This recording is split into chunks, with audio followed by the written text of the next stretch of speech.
This lesson is entitled The Two Worlds of Octavia Butler's Kindred, and this will be our introduction to the novel. And in this lesson, I want to give you a little bit of biographical background on Butler, a little bit of information about her context as a writer and a young adult, and then I want to shift to looking at some of the literary elements and the things that I want you to get out of reading this novel. So let's begin.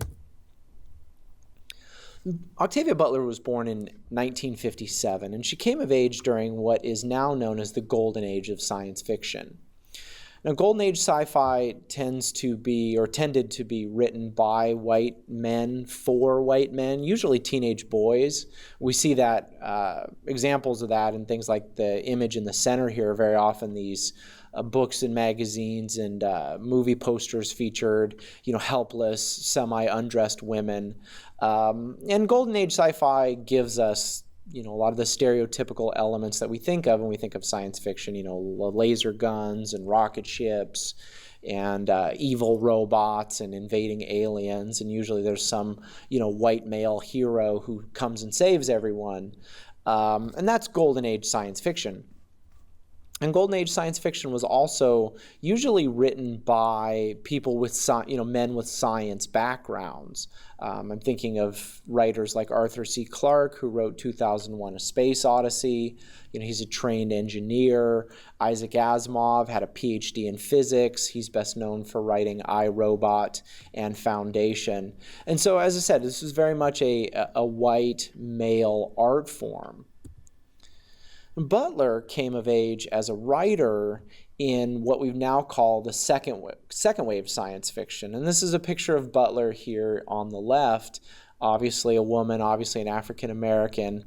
And that's one of the key characteristics of second wave sci-fi, is that it involved much more women and writers of color and writers from different backgrounds. And it's also characterized by writers who were not themselves scientists, right? I mean, we're looking at Octavia Butler here. Ursula K. Le Guin is right there in the middle. The gentleman with the beard, that's Samuel R. Delany. And Margaret Atwood, obviously a woman's name, is some of the great writers of second wave science fiction. And like I said, by and large, people of color and women. And as authors instead of scientists, second wave science fiction tends to be focused more on the people. It's less about the science and more about the effects of the science on people. And so, much less gadgetry, much less emphasis on how the science works. And Butler herself has been very candid in interviews, saying that she doesn't always understand the science. And as you read her work, you'll see that it's not really the science that matters, it is the people. And that's part of why we read literature. Now, as a young person in the 1960s and 1970s, Octavia Butler would have been highly exposed to the civil rights movement and the Black Power movements, such as the Black Panthers. She also came of age at a time when young African Americans were going to universities in unprecedented numbers and entering the middle class in ways that they never really had before. And so it was a radical change, a time of radical change in race relations in this country. And that had a big impact on Kindred, as we're going to see in a moment. And part of some of those Black Power movements was a misunderstanding of African American history, sometimes a disowning of African American history. And this bothered Butler. The picture on the top there is a picture of Pasadena City College in Los Angeles, California. And that's where Octavia Butler did her undergraduate studies and training as a writer. Some of her training as a writer, rather. And I want to read from you, this is on page 270. This is the critical essay that's in our copy of Kindred. So if you want to turn to page 270, you can follow along with me if you have this book. And I'm reading from a little bit down in the second paragraph. It says, while a student at Pasadena City College, Butler heard a bright male classmate carrying on about being held back by his parents and wanting to kill off the older generations of African Americans. He knew a lot about history, about black history, quote, but he didn't feel it in his gut, end quote, she thought. It brought back to her mind her earlier anger over her mother's cultivated deafness to the insults of her white employers. At that moment, she later said, the idea for Kindred came to her. Butler's effort to recover something of the experiences of the 19th century ancestors of those who, like herself and her college classmate, had come of age during the civil rights and Black Power movements was an homage both to those women in her family who still struggled for an identity, and to those more distant relations whose identities had been lost. Right, so, Butler wrote this book in part to ask us questions about the value of our history and to how we understand and look at our history. And she really raises the question whether we can even fully understand the lives of our ancestors anyways, but more of that in a moment. The book also takes a very hard look at the legacy of rape in American history. An African-American, woman slave had no control over her body, no rights to her sexuality, and rape was pretty much a constant in the history of slavery in this country. Famous example here on the right is Thomas Jefferson and his mixed-race slave Sally Hemings, with whom he is reputed to have fathered children. And there are hundreds of contemporary Americans who trace their ancestry to the union of Jefferson and Hemings rather. And, some people argue that it was rape, some people argue that it wasn't. As you know from discussions we've had in this course, and my feelings about it is anytime there's a power imbalance of that degree, if it's not rape, it's darn close to it. So the book takes a hard look at that and just, the mixing of races within American history. I'm going to share an article with you later on in our reading of this book, which makes the claim that anybody whose family has been here for more than a couple of centuries, there's a very, very high probability that they are of mixed race, even though they are called Black or called white. There are a lot of white people in this country who have, a little bit of Native American or African American or Hispanic American blood somewhere in their lineage, and they don't even know it. So, Butler is really looking at this question of ancestry. And part of that, as we're going to see in the book, is this question, what does it mean to hate one's ancestor, right? The main character in the book, Dana, is going to time travel back to the early 1800s, and she's going to have to keep saving the life of her white ancestor, who will eventually rape her African-American ancestor. And it's a tough question, right? The antagonist in the book, this white rapist slave owner, is an eminently hateable character, but how could you hate your ancestor? Wouldn't that be cutting off a part of yourself? And she's also asking us these questions that I alluded to a moment ago, right? Who is Black and who is white, right? If someone has, one African-American grandparent and three, white, Anglo or European-American grandparents, are they really an African-American? This is the so-called one-drop rule in American history, right? If you have one drop of Black blood, you're Black. Even if you're 1/16th Black, even if you're 1/32nd Black, you're still somehow Black. And we can turn back to, the picture of Samuel Delaney that I showed you a moment ago, right?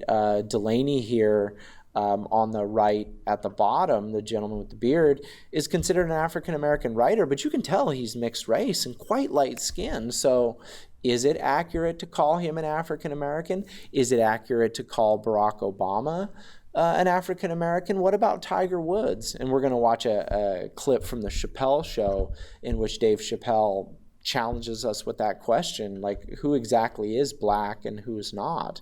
It's a tough question in American culture, and one that is very complicated. I'm not going to tell you what to think or what the right answer is, but I definitely want you to think about it, as does Butler.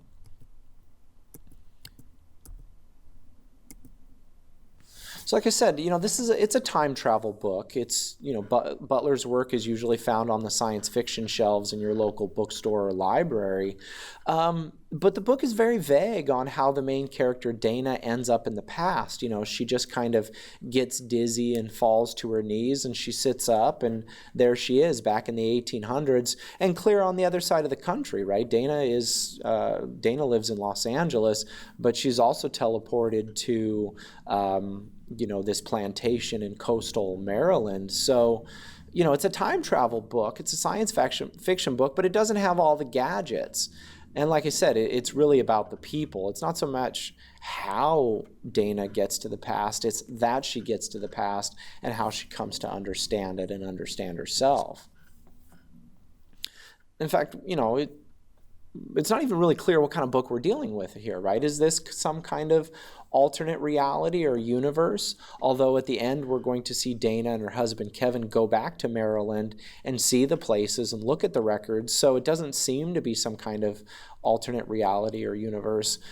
Is she just time tripping like Billy Pilgrim from Slaughterhouse Five? If you're familiar with that novel by Kurt Vonnegut, Billy Pilgrim just bounces around between past, present, and future, and we never really know how he gets there and what time period he's even in. Or is it an allegory of reading history itself? And you know about allegory from our studies of the Crucible in this course. It could be that Butler is really just presenting us with an allegory of what it's like for an African American to read history and try to come to terms with their history. And she's just using some of the conventions of science fiction to get there. And it could be possible that this book is the purest science fiction you'll ever read. One of the things that I love about science fiction is that it's a thought laboratory. It's almost as if the author is performing some sort of scientific experiment on an individual or on a society or culture, right? And because you know how science works, right? You take one little variable and you change it and you observe what happens. You test to see what happens. And that's what this book is about. It's an experiment. What if we took an African American woman from 1976 and dropped her off in 1819 on a plantation in Maryland? What would happen? And what if we kept bouncing her back and forth between the present and the past? Butler is writing this pure science fiction of what would it be like if, or this sort of thought laboratory. All right, so let's move on to some of the more literary ideas that are a part of this book and the reading skills and concepts that I want you to get out of this. And first of all, let's look at some motifs. Right, a motif is a reoccurring pattern or element in a work of literature. It's a pattern that's kind of always there throughout the specific work of literature. And some of the important motifs in this book are the role of family. Right? Family is a very complicated thing in African American history. And as we're going to see in this book, you've got these owners raping these slaves and children are coming about as a result of that. But the child is technically a slave. The law was that the child followed the condition of the mother. But how could a slave owner sell his own son or daughter to another plantation? And what is family like? And we're going to see in this book, complexly structured families and families that are broken up and reconstituted in new and interesting ways, very different from the kind of nuclear family that we see on the bottom here. And that's an important part of the African American experience, these very complicated and non-nuclear, non-standard, I hate that word, I'm sorry, but I'm going to use it anyways, these kind of non-standard families.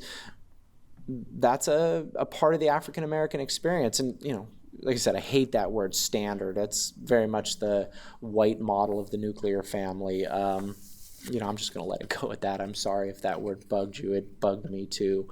The motif of empathy. We're going to see a lot of empathy within and among the characters. And this book is also going to test your empathy, right? Empathy is that ability to feel someone else's emotions. The book is really going to challenge you. This is a hard read. Interesting thing about Butler is you're going to see her writing is very easy to read at the mechanical level. Her vocabulary is very simple. Her sentence structure is very straightforward. Butler kind of writes at the 6th grade level, but if you're going to really understand this book and understand it well, you're going to have a lot of empathy, and you're going to have to be a very sensitive, sophisticated reader, and that's one of the things I really appreciate about Butler's work. Easy to read, hard to understand. We're also going to see the motif of difficult decisions.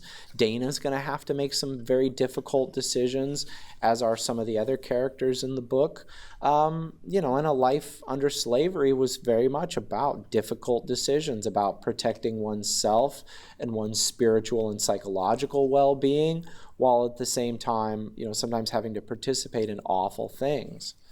It's a book in which two worlds are always closely right next to each other, the African American and the European American world, as well as the world of the 1800s and 1976. They're always right next to each other, but somehow very, very different. And then just this notion of time and change.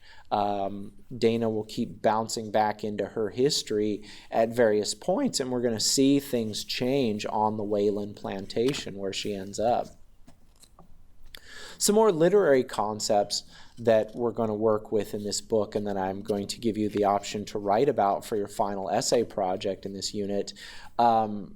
You know, static and dynamic characters. Remember, static just means something doesn't move, it doesn't grow, it doesn't change, versus dynamic characters. These are characters that move and grow and change and are more complicated.